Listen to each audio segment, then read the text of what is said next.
¿Quién sentenció la muerte de Jesús? Independientemente de la teología, de saber que fue enviado por su Padre para morir por nuestros pecados, ¿quiénes fueron los que mataron a Jesús? ¿Pilato? ¿Los romanos? ¿Los judíos? ¿Los sumos sacerdotes? ¿La muchedumbre? ¿La gentuza? ¿La chusma? No sé. Siempre me pregunté quiénes fueron los que llevaron a Jesús a la cruz. ¿Cómo fue que un hombre manso y humilde que bendijo a los niños y que era amigo de los pecadores, amigo de la gente, acabó ejecutado como un enemigo del Estado?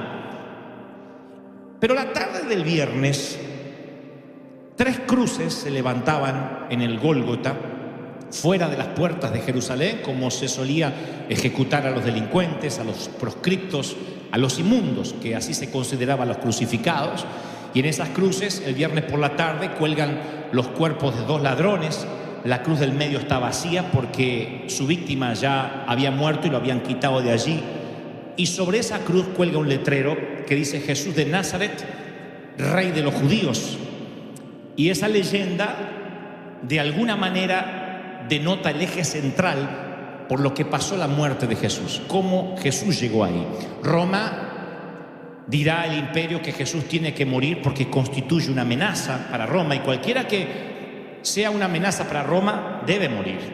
Pero ¿cómo Cristo puede ser considerado una amenaza? Bueno, porque Él es Jesucristo.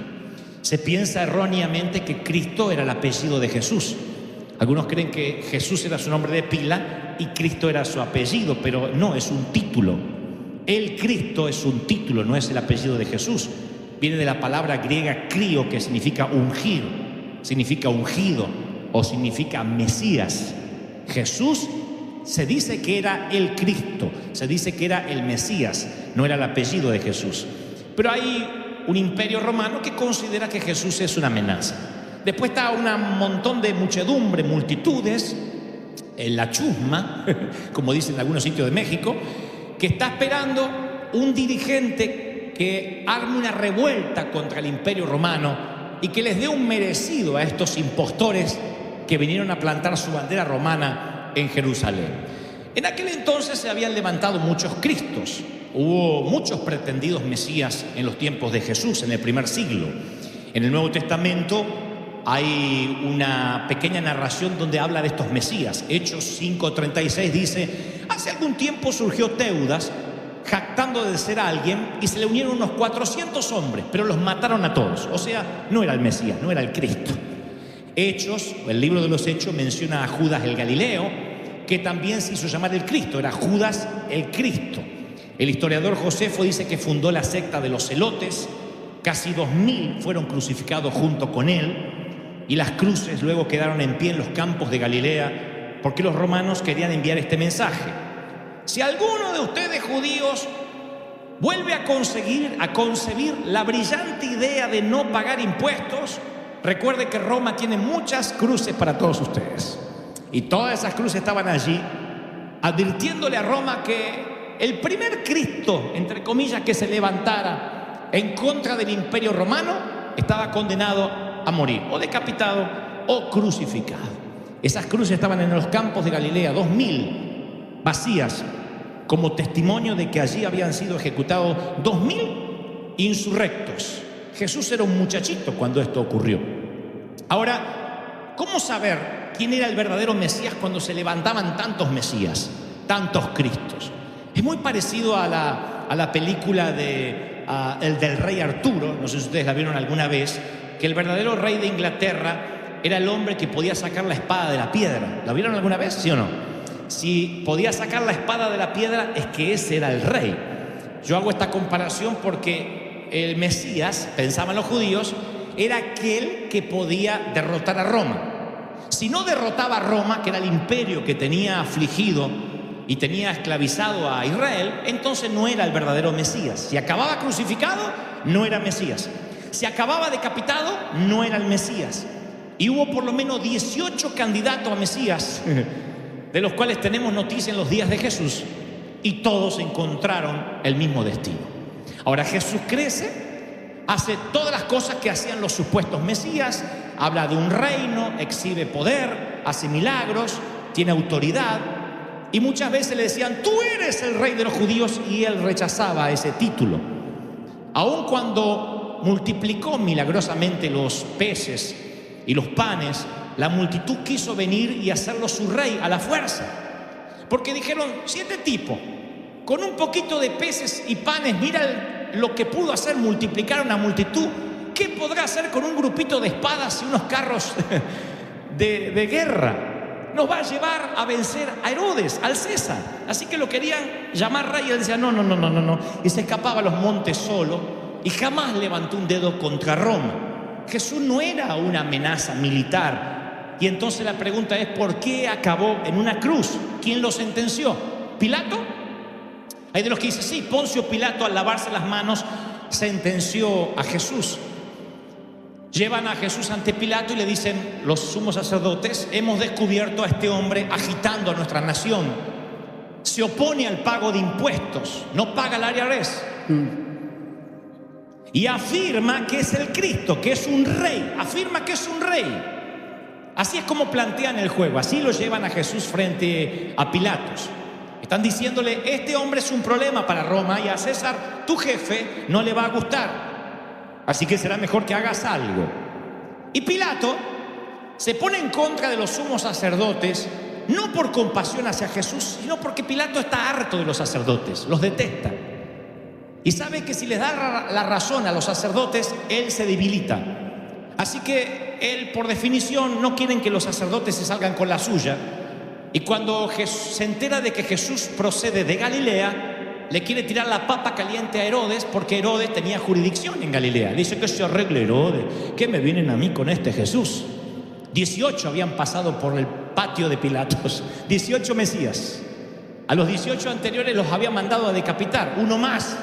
Dijo, que se arregle Herodes, si a este ni siquiera lo encuentro culpable. Herodes no pica el anzuelo.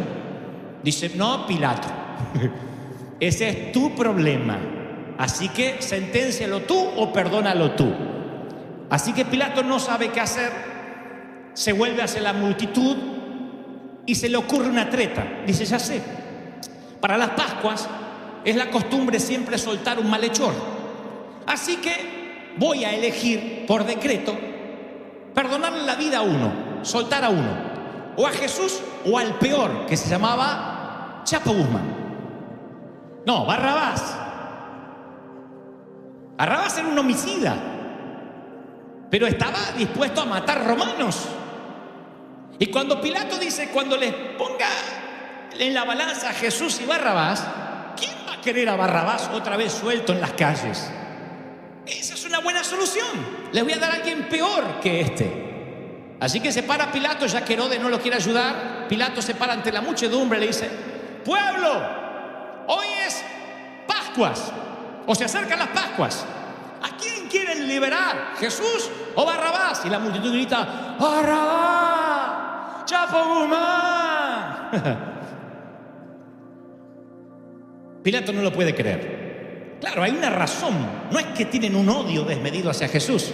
Es que Jesús no resultó ser el conquistador que le devuelva la libertad a Israel y vaya en contra de Roma. Jesús es un Mesías pasivo. No es un verdadero Mesías. No es un rey Arturo que quita la espada de la piedra. Es otro falso, como los 18 Mesías que se levantaron antes, porque el Mesías lo primero que tiene que hacer es organizar un batallón y levantar en armas a Israel contra el Imperio Romano, mínimo. Eso es lo que esperaban los judíos. No querían un Mesías que hablara del reino de los cielos, del más allá. Querían uno que viniera a batallar, un Che Guevara, que trajera la revolución bolivariana. Pero este no traía ninguna revolución, al menos no en la tierra. Así que prefieren a Barrabás. Piensan, sí, Barrabás va a matar a los romanos. Quizá Barrabás sea el Mesías y el líder. Y allí la escena famosa donde Pilato se lava las manos. No es que Pilato se preocupe por Jesús. Él sabía que la acusación contra Jesús es falsa. Pero Pilato tiene problemas mayores que estos Mesías que llegan por semana a su patio. Pero los principales sacerdotes cuentan con un naipe del triunfo. Le dicen, si dejas en libertad a este hombre, no eres amigo del emperador, no eres amigo del César, porque cualquiera que se quiera hacer rey aquí es enemigo. Así que, si no quieres que el César sea tu enemigo, Pilato, tienes que matar a este hombre que se hace llamar rey. Pilato no puede arriesgarse a que el César diga que es un blando, que no mata a los terroristas o a los que se quieren levantar en contra del Imperio Romano. Así que se encuentra entre la espada y la pared y le pregunta a Jesús. No se pierdan estos detalles, que algunos dicen: yo sé esta historia de memoria, estoy seguro que lo que te contaré nunca lo has pensado. Pilato observa a Jesús y hace esta pregunta. Es la pregunta que penderá toda la vida ministerial de Jesús. Desde que es bautizado en el Jordán hasta llegar a este momento, se lo preguntaron decenas de veces y Jesús siempre lo negó o se quedó callado. Ahora se lo pregunta a Pilato, le dice: hey, ¿tú eres el rey de los judíos? Entiendan lo que les dije recién. Los sacerdotes dicen: cualquiera que en este imperio se quiera hacer llamar rey debe morir, porque hay un solo rey que es el emperador. ¿Qué sinvergüenza eran los judíos esto? Ellos odiaban al emperador romano. Lo que le están diciendo: Pilatos, hay un solo rey. Tú lo dices siempre, ¿sí o no? Sí. ¿Cómo se llama? El César. Hasta la moneda está acuñada con su rostro. Y aquí hay uno que se dice ser rey. Pregúntale.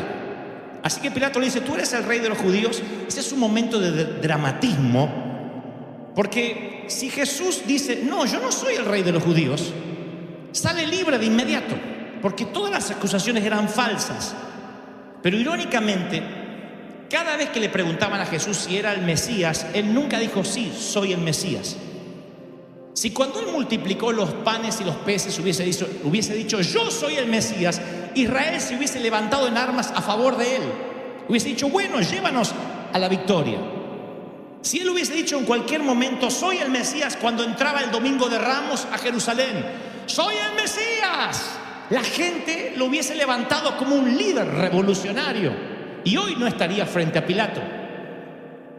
Nunca Jesús dijo en toda su carrera ministerial: yo soy el Mesías, excepto cuando ya no se podía defender, excepto cuando no había israelitas que podían victoriar por él, excepto cuando estaba allí sin ninguna defensa y Pilato le dice: ¿tú eres el rey de los judíos? Ahí no hay multitudes, no hay posibilidad que un ejército se levante para defenderlo. Ahí es cuando Jesús debió haberse quedado callado, pero él habla. Él dice: sí, tú lo has dicho. Él está diciendo: sí, yo soy el rey. Jesús sabe lo que va a suceder. Jesús mismo se está sentenciando a muerte. Él se hubiese quedado callado y no iba a la cruz. Pilato le dice: te voy a dar una única oportunidad. ¿Eres el rey o no eres el rey de los judíos? Jesús dice: tú lo has dicho, yo soy el rey. Y eso lo sentencia a la muerte. Los sacerdotes hicieron dos acusaciones. Lo acusaron de blasfemo para que las multitudes se pusieran en contra de él, y de traición para que Pilato lo matara. Pero aún así no pudieron corroborar nada en ese juicio, porque la palabra dice que los jefes de los sacerdotes buscaban alguna prueba contra Jesús para condenarlo a muerte, pero no la encontraban, porque muchos testificaban falsamente contra él y sus declaraciones no coincidían. Así que Pilato dice: está bien, uno dice esto, uno dice otra cosa, no encuentro cómo acusar a este tipo. Así que tú eres el único que te puedes liberar a ti mismo. ¿Eres el rey o no eres el rey? Y así Jesús dice: sí, yo lo soy, y sentencia su muerte. Le da a los judíos lo que ellos no pudieron conseguir a través de sus falsos testigos, y solo se sentencia. ¿Por qué? Ahí es cuando se me empiezan a clarificar las ideas y me doy cuenta de que Pilato no sentenció a Jesús. Literalmente se lavó las manos y le ofreció ser libre. Los sumos sacerdotes tampoco sentenciaron a Jesús, porque sus declaraciones, dice la Biblia, no coincidían, eran falsas. Blasfema. Dice que no debemos pagar impuestos. Jesús nunca dijo eso. Dijo: dad al César lo que es del César y a Dios lo que es de Dios. Así que alguien decía: no, él dijo que hay que darle al César. Otro decía: no, él dijo que vamos en contra del César. Pilato dijo: pónganse de acuerdo si lo quieren matar. Entonces, ¿quién está condenando a Jesús? El César lo único que le importa es el grano. Él quiere que los carros de grano, de trigo, lleguen a destino para poder mantener su imperio. Es lo único que le preocupa al César. El grano en el Medio Oriente es lo que el petróleo en el Medio Oriente hoy. Así que César le importa 3 cuernos, los mesías que se levantan por semana. Y este es uno más. El César tampoco está sentenciando a Jesús. Lo está haciendo el propio Jesús. ¿Por qué? Porque el propio Jesús decidió el día jueves que iba a morir el viernes. Él lo decidió. ¿Cuándo? En el huerto de Getsemaní. La raza humana empezó en un huerto con un hombre llamado Adán, y la historia de uno que sería llamado el segundo Adán también acabaría en un huerto. Cuando Jesús estuvo en el huerto, él tenía muchas opciones todavía. Podía luchar con los celotes, que eran los terroristas de la época. Jesús tenía carisma, era joven, las multitudes lo iban a seguir hasta la muerte. Podía ocasionar una revolución ahí en el huerto. Podía retirarse con la gente que se llamaban los esenios, que eran los judíos que se ocultaban para que los romanos no les pusieran un pie encima, y ahí crear una comunidad diferente. Podía colaborar con los sumos sacerdotes, podía meterse dentro de las sinagogas y hacer una reforma tipo Lutero dentro de la Iglesia Católica. No la Iglesia Católica, pero dentro de la sinagoga. Lo que Lutero fue a la Iglesia Católica pudo ser Jesús a los judíos. ¿Podía Jesús hacer un trato con Pilato? Imagínense lo que hubiese sido el Hijo de Dios transformando el Imperio Romano desde dentro. Podía orar a Dios para que lo liberara y enviar una legión de ángeles. Podía pedir una legión, o podía haber hecho un milagro más que terminara de convencer a todos. Pero Jesús, en el huerto de Getsemaní, cuando ya promediaba la madrugada del viernes, dijo: no voy a huir, no voy a pelear, no voy a hacer un trato, no voy a deslumbrar a nadie, voy a morir. Y le dijo al Padre: no sea mi voluntad, sino la tuya.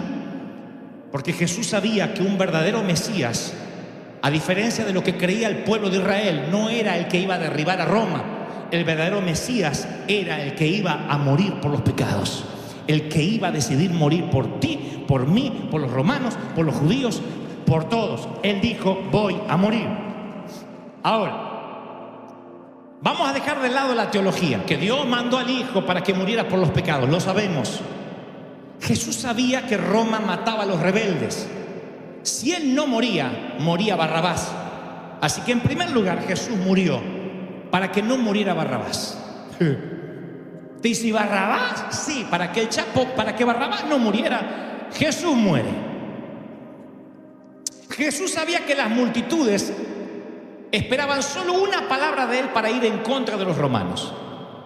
Y los romanos no es lo que muestran las películas de Hollywood. La mayoría de los soldaditos eran muchachitos de Siria, reclutados para trabajar para el Imperio Romano. Un montón de muchachitos. Si Israel se levantaba en armas, un montón de soldados romanos hubiesen muerto. Así que Jesús también muere por los romanos. Porque Jesús decide morir, los romanos viven. Jesús también sabía que los romanos acorralarían a sus discípulos y los ejecutarían. Había sucedido antes y volvería a suceder. Sus discípulos sabían cómo operaba Roma y que un Mesías fugitivo debía morir, y todos sus cómplices con él. Así que Jesús decide no ser un fugitivo, se entrega, y por eso le salva la vida a los seguidores. Jesús sabía que si decía cualquier palabra, sus seguidores iban a morir, así que también muere por sus discípulos. También muere por Jerusalén. Los que dijeron: crucifícale, muere por ellos. Porque si Jesús se levanta en armas contra Roma, Roma también puede aplastar a muchos de esos judíos, y Él dice: no quiero que haya muertes. Él también muere por los que ahora le están diciendo que debe ser crucificado. Y 2000 años después, su muerte es la más importante y la más recordada en toda la historia del mundo. Pilato escribió sobre su cruz en el idioma del pueblo de Dios, que era el hebreo, en griego, que era el idioma del pueblo culto, y en latín, que era el idioma del Imperio Romano, escribió: Jesús de Nazaret, Rey de los judíos, para que todo el mundo pudiera leerlo. Y esa no fue la decisión ni del César, ni de Pilato, ni de los sumos sacerdotes, ni de las multitudes. Esa fue la decisión de Cristo. Cristo dijo el jueves: moriré el viernes. Él decidió morir. ¿Quién mató a Jesús? Nadie. Él decidió ir a la cruz. Pudo no haber ido, pero Él decidió morir. Ahora, no se asusten ni me apedreen. Voy a hablarles de la cruz. Este es el símbolo más ampliamente reconocido en todo el mundo hasta el día de hoy. Marca más tumbas, adorna más joyas que cualquier otro símbolo, está encima de todas las iglesias del mundo de distintos diseños. Hacer la señal de la cruz se conoce tanto en las basílicas, en las iglesias protestantes, en las católicas y hasta por los jugadores de béisbol. La señal de la cruz. Encontrar un logotipo se ha convertido en un gran negocio, pero ninguna corporación, ninguna marca jamás ha tenido el branding que tiene la cruz. Nada ha sido tan difundido como la cruz. Es el método, piensen ustedes, más humillante que tenía Roma para matar a la gente. No piensen en esto como algo sagrado. Este es el método más humillante que tenía Roma para matar a alguien. Piensen ustedes si el ícono fuera una silla eléctrica, si el ícono que tuviéramos nosotros hoy de recuerdo fuera un elemento de tortura, una guillotina. Imagínense que Roma pasara por la guillotina a los Mesías. Hoy yo tendría una guillotina en la mano. Uno dice, bueno, la cruz es sagrada. No, la cruz siempre fue un elemento de tortura terrible para los que se decían ser Mesías. Pero cuando Jesús dice, yo voy a morir el viernes, Él cambia este símbolo que era el poder del Imperio Romano y se convierte en el símbolo del amor de Dios.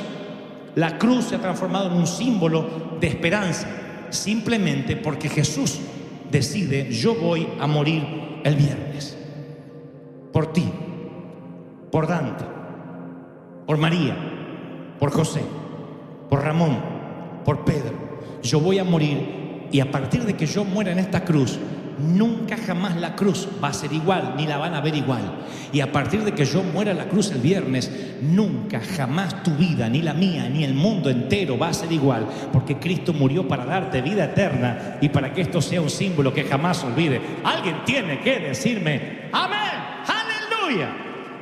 Ahora Jesús dice, moriré el viernes, y sube a la cruz.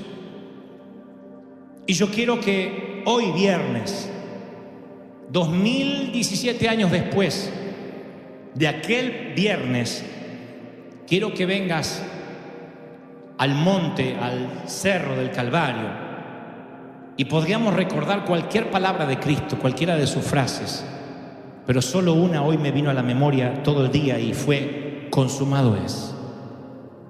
Consumado es significa terminé lo que vine a hacer. Ahora sí soy el Mesías. Ahora sí el rey Arturo quita la espada de la piedra.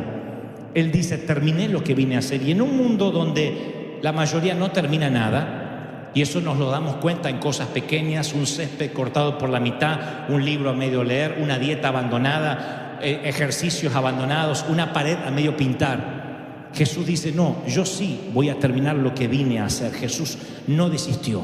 Él dijo, consumado es. El trabajo fue concluido, la canción fue cantada, la sangre fue derramada, la muerte fue vencida, el precio ha sido pagado. Él dijo, consumado es. Voy a terminar lo que vine a hacer. Y yo sé que hoy hay gente que dice, ¿sabes? Yo estoy a punto de rendirme en mi vida. No sé en qué área. Yo veía claramente cuando el Señor me decía hoy por la tarde, dile a mis hijos que no se rindan, que tienen que terminar aquello que yo les envié a hacer, aún desde el vientre de la madre.